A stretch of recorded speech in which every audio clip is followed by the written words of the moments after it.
Takže ahoj, vítám tě u dnešního videa. A dneska jsem si vlastně před chvilkou jsem si dodělal airsoft granát. Tady je Doom Boom. Prodloužená zápalná šňůra, to se trochu odlapuje.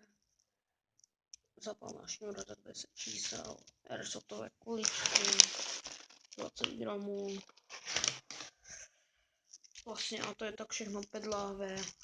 Tady trochu teleťáku. Pak tady takové, to jsem použil na zlepení zápalné šňůry. Tak toto ještě dolepím. A vlastně je to hodně solný.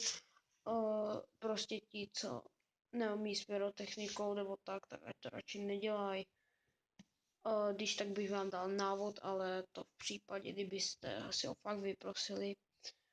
Jinak je to fakt silný, je to 5 gramový Doom Boom, je to nějak tady, aby to letělo pod sem, nějak, aby to vybuchlo, tady to celý prostě, aby vybuchlo. Toto může zůstat a toto, aby prostě vybuchlo. Tento aleťák tomu pomůže, když se nedopálí blbě ta zápalná šňůra, tak ono to chytne. Ono to ještě zapálí, když tak a buchne to stejně, takže to by bylo všechno pro video a čau.